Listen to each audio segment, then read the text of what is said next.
É o preço do orgulho. Cobra. Portanto, para você pisar serpentes e escorpiões, você precisa de uma liderança. Vou repetir. Para pisar em serpentes e escorpiões, todos nós precisamos aqui de uma liderança.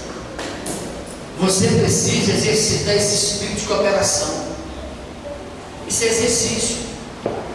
Qual é o departamento da igreja? Irmão, conta comigo. O que você precisa fazer? Carregar alguma coisa que eu possa ajudar? Orar por vocês? A igreja tem que olhar para o grupo de intercessão como uma necessidade. O pastor vai diretamente à intercessão, que tem um grupo de intercessão na igreja para a necessidade. Eu vou pedir para quem? Para um só carregar a igreja nas costas?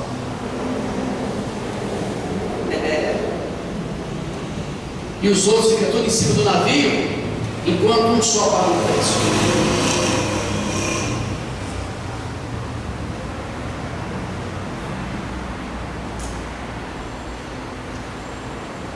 É preciso essa espírito de cooperação, de colocar o seu ministério sobre o ministério do outro, colocar o seu dom ao serviço do corpo.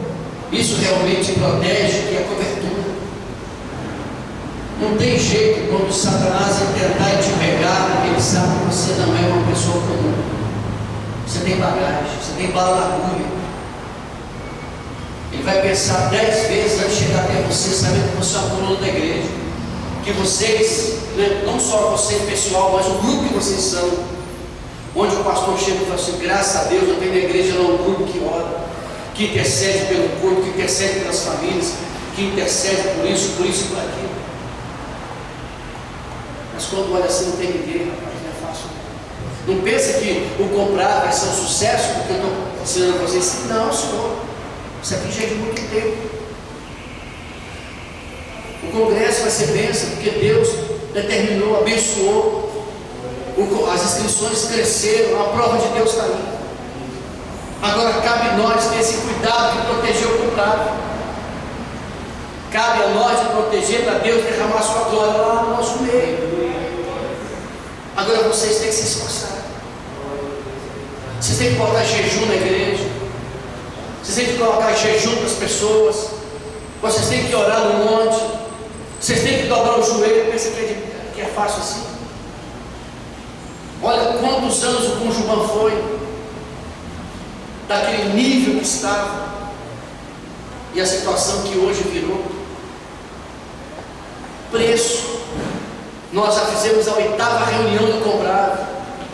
Fizemos dois encontros de avivamento, 2 pré-comprados. Fizemos uma vigília. Em fevereiro, dia 28, vai ter o terceiro pré-comprado lá no Monte Aurélio, Setoró. 27. E dia 28 a nossa reunião, que é a nossa penúltima reunião na igreja da Ana Paula, aqui no centro da Guatinga.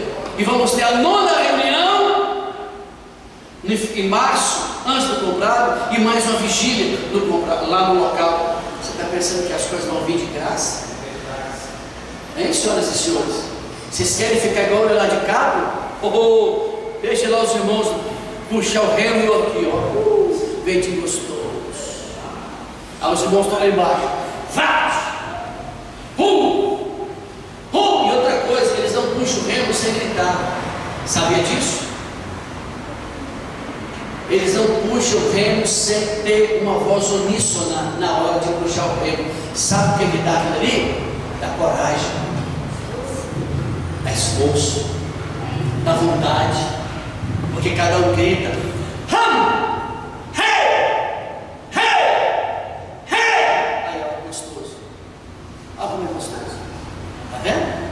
agora fica lá em cima, igual o Cabriozinho, né? Paquitinha, Patricinho, para ver se alguma coisa vai resolver a vida de vocês.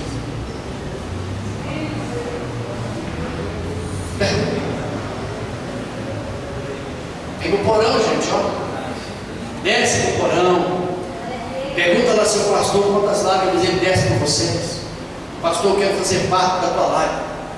Eu quero fazer parte da sua dor. Eu me coloco aqui na sua presença para o Senhor contar comigo a partir desse momento. para me orar pela igreja. Eu quero ser um vaso para a igreja. Eu não quero ser um vaso para mim. Eu quero ser um vaso para a igreja. A Bíblia fala que há vaso de honra, de barro e de prata. Para quem? A igreja. Se vocês querem ser intercessores, não são para vocês exclusivos. Os intercessores não são exclusivos para vocês. Os intercessores são da igreja. São vasos que a igreja conta. Os departamentos vão até vocês para pedir socorro. Enquanto alguns conseguem carregar, outros não conseguem. E aqueles que têm autoridade sobre eles para intercessão, eles têm que carregar às vezes muito mais do que muito mais pessoas. Isso chama-se ministério.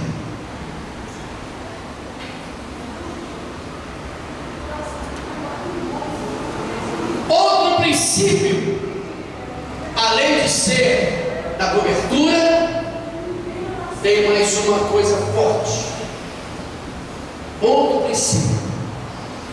O outro princípio aqui é a armadura. Não vou falar simplesmente só daquelas peças, não. Vou citar elas, mas não vou falar coisas mais profundas sobre a armadura. Primeiro é cobertura. Segundo é armadura. Vamos lá? Fique de pé um pouquinho, por favor. Estica seus músculos, faz aquele exercício assim de relaxamento.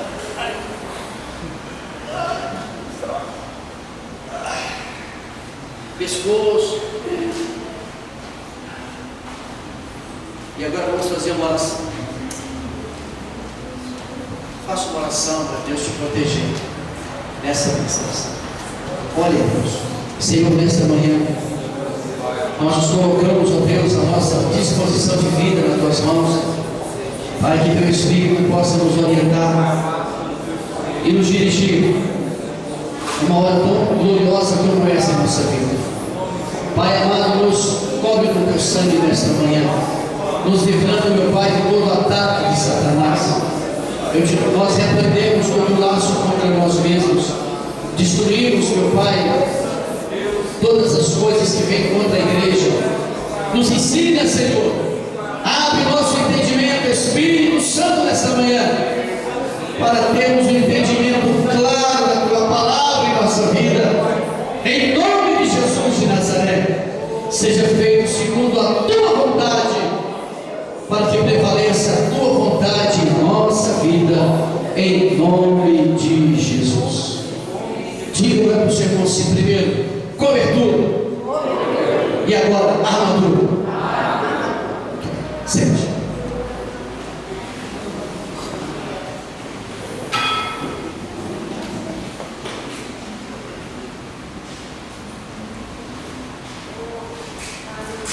Para você viver uma vida disso, para você pisar no ninho de serpente, você tem que estar o quê? Vamos supor que vocês estão andando, tem um ninho de serpente lá na cobra, para você poder não estar ferido, não se ferir. O que é que você tem que ter? Um calçado. E a Bíblia fala sobre calçar os pés da preparação da paz. Ninho se fala em colisão, confronto. Ninho de serpente não é brincadeira. Precisa de uma armadura. E a Bíblia fala sobre todas as partes da armadura. Aí cita elas, como os irmãos sabem: capacete, couraça, cinto da verdade, calçado dos pés, escudo da fé, espada do Espírito. Agora preste atenção. Quando você entra numa roda de colisão, você precisa da armadura. Quando vocês estão se preparando para fazer orações que diz respeito, a Bíblia fala, é tão claro que a gente cria tanto mecanismo de autodefesa, né? A Bíblia fala assim, que o Deus desse século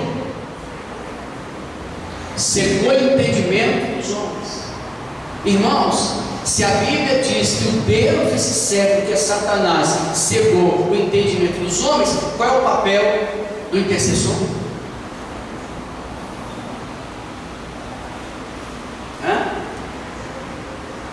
Colisão. Eu estou pedindo para Deus soltar a mente dos homens. Se todos vocês aqui juntos, na igreja de vocês, tivesse lá 20 pessoas, cada grupo que tivesse 20 pessoas, prontas, obedientes, prontas a esse fim, vocês contam nos dedos a quantidade de salvação que vai ter na igreja.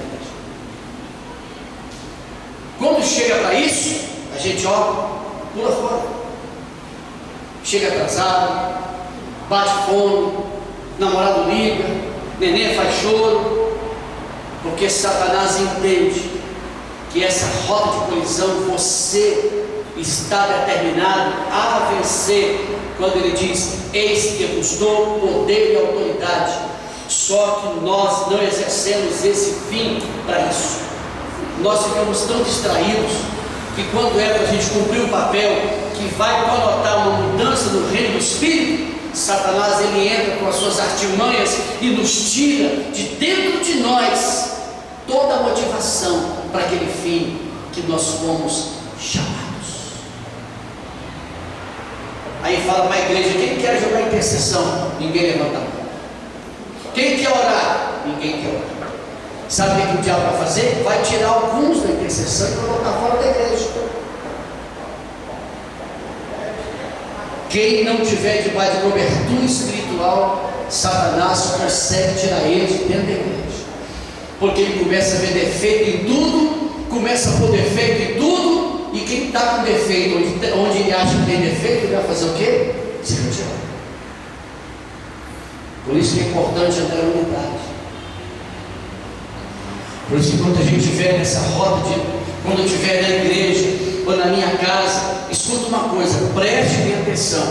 A igreja na igreja, né? A igreja na igreja, lutando pela igreja, os vasos são exclusivos da igreja, e em casa, vocês, junto com a igreja. Eu quero ver se o diabo não sai. Você pode ser espiritual como for, mas tem uma situação amarrada lá dentro que só sai com a ajuda da igreja, para tirar de você essa interdependência exclusiva que você acha que é. Eu conheci uma irmã que era membro da igreja da gente. Foi um tempo que ela ficou comigo, um bom tempo, mas foi a única nesse tempo que eu tenho ministério que ela falou: pastor, eu vou ficar na sua casa 24 horas orando pelo sonho pela sua família. Ela chegou cedo, não dormiu à noite, orando por mim 24 horas por mim. Quem fez isso? Do senhor, pastor?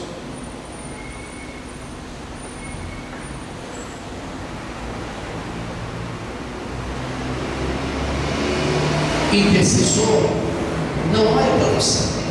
Escuta, intercessor olha para quando Deus manda fazer, como mandou Josué fazer. Escuta só, quando você faz o que Deus mandou fazer, que é para fazer debaixo da cobertura, usando a armadura, aí a igreja que te cobra, porque está sob a autoridade. Mas fazer tudo sozinho é fadado ao fracasso. Quantos vocês conhecem que pregavam, cantavam, adoravam, serviam, eram líderes de altas multidões que hoje estão sem ninguém? Estão sentados nas suas cadeiras de balanço, esperando a morte chegar, só lembrando de Sião, só lembrando de quando? Mas quando eu era? Meu Deus, como foi bom! Meu Deus, como o Senhor me usou! palavras em português do passado, e hoje quero tratar já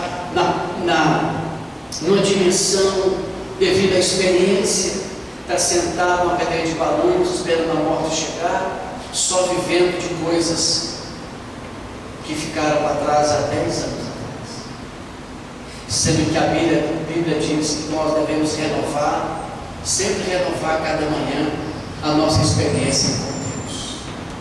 Eu não quero que vocês daqui a 10 anos, 15 anos que seja, fiquem sentados na casa sua, fiquem sentados em algum lugar, só pensando quando vocês estavam na igreja, quando vocês eram líderes, quando vocês eram e deixaram de ser. Não se pode perder essas oportunidades que vocês estão tendo nos dias de hoje, porque amanhã nós não sabemos, amanhã não pertence a gente, só hoje pertence. Amanhã é outro dia, não sei se amanhã vão levantar mortos para o céu, se Deus apagar a gente ou não. Eu tenho que aproveitar hoje, eu tenho que obedecer hoje, eu tenho que fazer hoje, eu tenho que me dar o luxo de me colocar à disposição de Deus como um vaso para a igreja hoje, e não me achar exclusivo, que eu oro para quem eu quero, que eu faço como eu quero. Preste atenção, mais uma vez vai ficar latente na tua mente: o intercessor, ele é vaso exclusivo da igreja. Se você não pensa assim, paciência, não posso fazer nada. Você não pode fazer. O pastor precisava ligar para o departamento de intercessão, passar para ali, olha, faz isso aqui para mim. Eu vou estar junto com vocês. Vamos pagar o preço junto. Vamos pedir a Deus para arrebentar as cortinas de ferro que bloqueia a igreja para não crescer. Aí todo mundo e comece. Ora. Mas vem, meu irmão,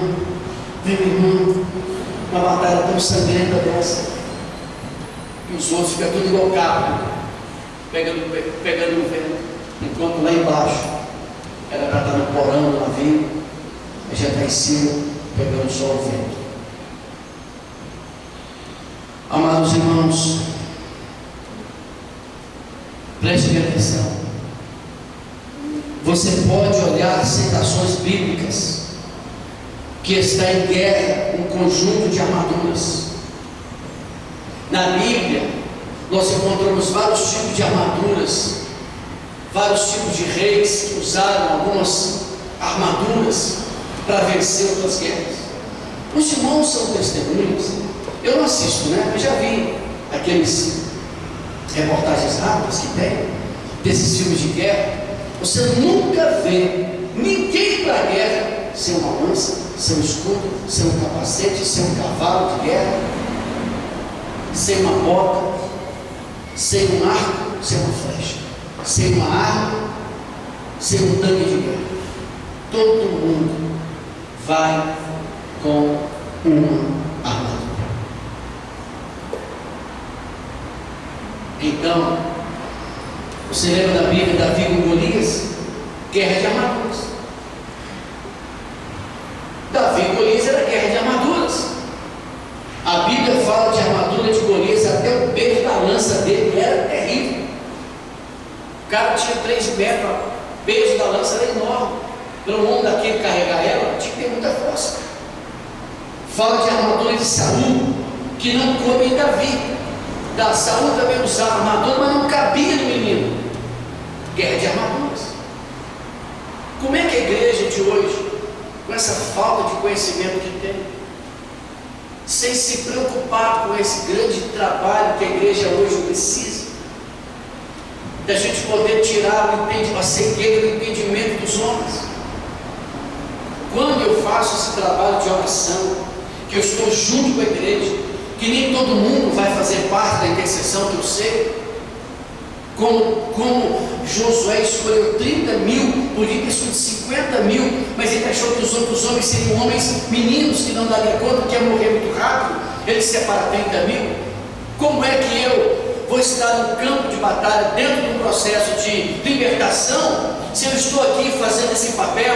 Eu tenho convicção plena que após um processo, isso é um processo, a intercessão é um processo. Você pode orar aqui agora e ter um resultado de imediato, mas você pode orar aqui agora e o processo será daqui uma semana, daqui um mês. E resultado, que quando você for orar para alguém, ou falar para alguém de Jesus, você vai ver a diferença que está a resistência.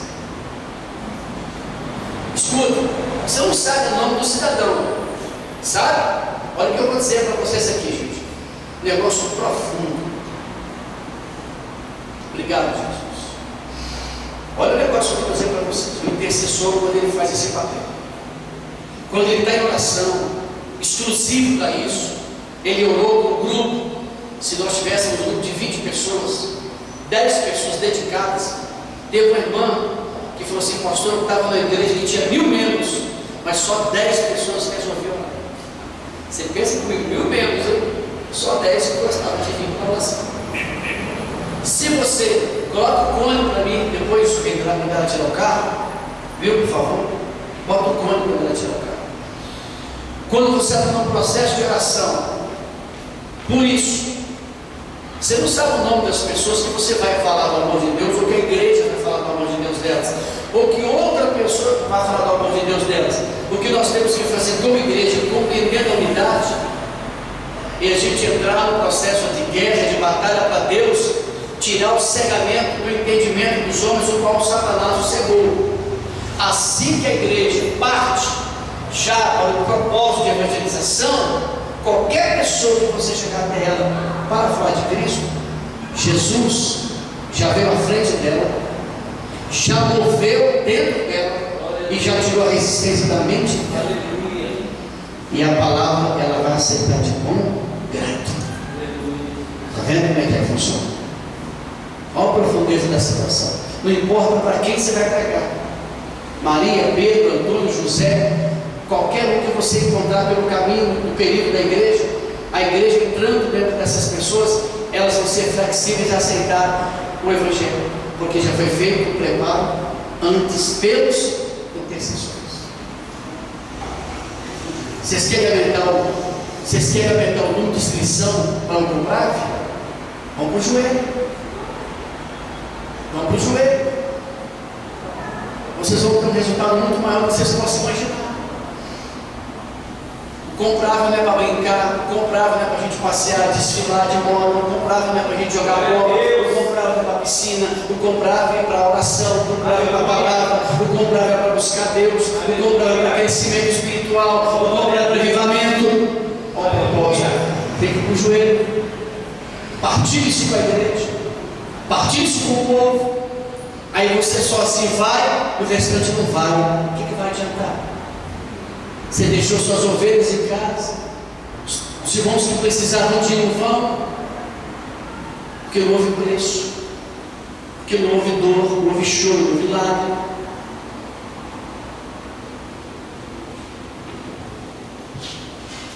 Então, a armadura de Saul era apenas aparente, mas Davi tinha a dele. Sabe qual era a armadura de Davi? Sabe qual era a armadura de Davi? Tu vens a mim com lança e com espada, mas eu vou a ti em nome do Senhor dos Exércitos. Olha a armadura de Davi. Está vendo? Essa é a armadura dele. Ele estava vestido, ele estava revestido de Deus. Uma guerra de armaduras. Não dá para entrar desprotegido da batalha. Não dá. Quando você pensa na colisão, você pensa que o resultado está na armadura. Não é verdade? Quando você entra numa guerra e está revestido e vestido, você pensa que a vitória que você vai ter está na armadura. A armadura é apenas um preparo para que alguma coisa não te pegue se você não tiver com ela. Um dia eu fiz aquele estudo de jornalismo aqui na igreja e eu delineei sobre a armadura e botei um cidadão aqui na frente e comecei a falar: o capacete aqui, o peitoral é aqui, a espada é aqui, enfim. Aí eu disse para ele: quando Satanás olha para nós, ele vai olhar exatamente aonde você não está usando a armadura para te atingir. Se não é na cabeça, porque você não tem um alimento diário com a palavra, ele vai jogar aqui na tua mente um ovo da serpente. É um preparo para o pecado. E quando você cai no pecado, nasce a víbora. Se você não tem o peitoral, que é uma comunhão que você tem com Deus, ele vai te atingir no peitoral. Ele vai criar uma resistência dentro de você para você cometer pecado. Se ele vê que você não está com a espada do Espírito empunhalada na cintura, ele está vendo que você nem com Bíblia anda, nem lê Bíblia, ele sabe que você não lê, porque você não lê mesmo. Quando ele vê isso, aí ele consegue te pegar por falta da palavra. A armadura funciona assim. Estando nós com ela, ele olha para nós e vê que nós estamos equipados, então ele vai até tentar, como foi com Davi. Mas a diferença é que Davi foi em cima de Golias no nome de Jesus. Meus irmãos, imagine uma trombada de um caminhão com um Fusca. Quem vai perder? Claro que é o Fusca. O caminho é grande. Imagine se eu for em cima do diabo, se eu querer lutar com Satanás, sem a mínima cobertura de alguém, ou a armadura de Deus, e tem mais uma terceira que eu vou falar daqui a pouco. Nós vamos falar daqui a pouquinho para te almoçar. Depois te volto para lá. São coisas assim fortes que eu, olhando esses dias, estudando muita coisa sobre guerra, sobre tanta coisa, meu Deus, que coisa, o mundo espiritual na minha cabeça. Eu fico vendo tanto crente se preparado, tanto crente fazendo as coisas à torta direita, sem imaginar que amanhã vai vir um laço, vai vir alguma coisa contra ele. De qualquer forma, Satanás não vai deixar isso parado. Eu entrei na guerra, e quando a gente entra na guerra, não tem como recuar agora. Se eu recuar é pior, porque eu sei que se eu recuar, vai vir muita coisa contra mim, afrontosa contra mim, que eu vou cair. Posso cair. Então, mais do que nunca, eu estou vendo aqui uma situação, esse confronto grave, que é uma trombada de um caminhão com Fusca, que não tem jeito, quem vai se matar nele é o Fusca. Qual prevalece? É bem verdade, nós somos o caminhão, e o diabo é o Fusca.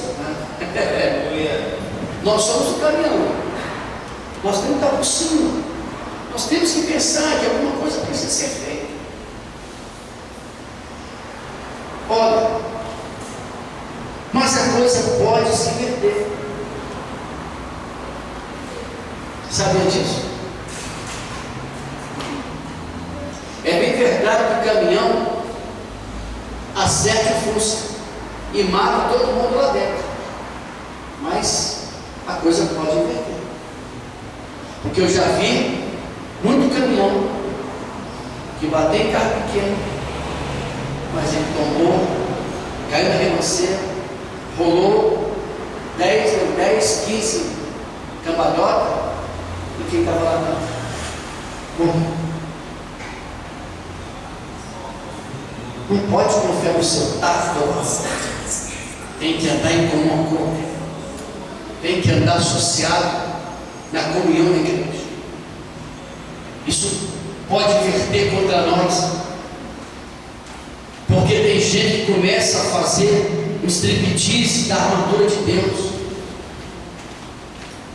Tem gente que começa a fazer striptease da armadura de Deus, achando que agora está na condição de tirar o capacete, de tirar a espada. Quantos crentes eu vejo fazendo isso? Eles participam de um seminário, eles participam de um culto de avivamento e já sai de lá pisando, agora Satanás, que tu vai ver comigo, ninguém acha que eu vi primeiro, acha que vai ser fácil. Ele quer fazer os limites da armadura que Deus colocou nele. Ele quer tirar o sapato quando é para usar o sapato. Ele está vendo na frente dele lá o ninho de serpente. Ele está vendo que a casa dele está sendo invadida pelo demônio, que o marido está causando problema no casamento.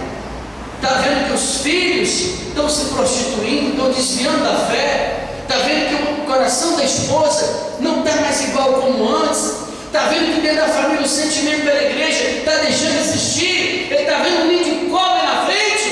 Ele arranca o sapato. Quando Eva está com o sapato, quando Eva está calçada, ele está vendo que está sendo assediado por uma mulher. Ele está vendo que está ficando fissurado por uma mulher casada. E o cara quer pisar no ninho de cobra sem sapato. Os striptease da armadura. Não pode fazer isso. Se a gente começa certo, a gente tem que entender que agora que os irmãos entraram, já que os irmãos optaram por aceitar Jesus como Salvador, se vocês voltarem atrás, se vocês tentarem pelo menos entender e voltar atrás, Ele vai te pegar. Agora não tem mais jeito.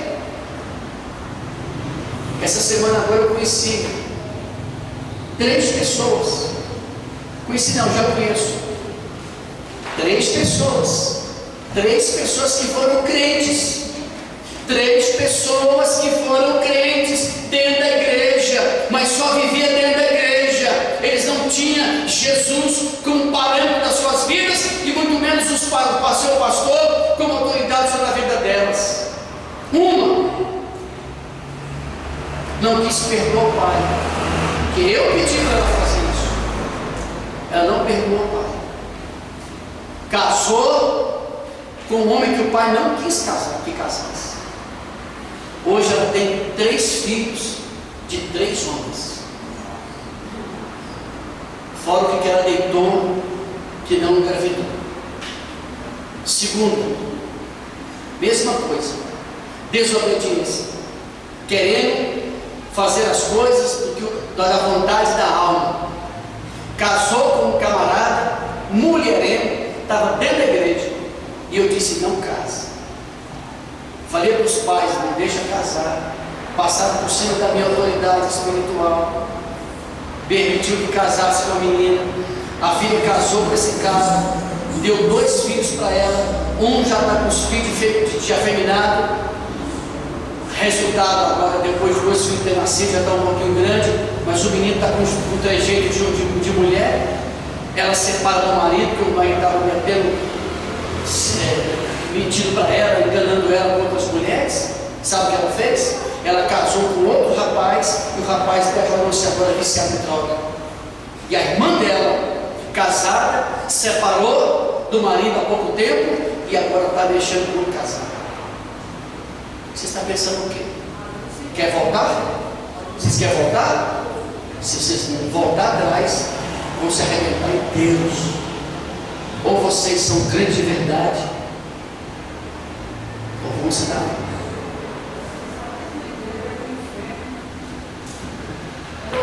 Achando que ser crente é assim, chegar na igreja, sentar e está tudo bem? De jeito nenhum.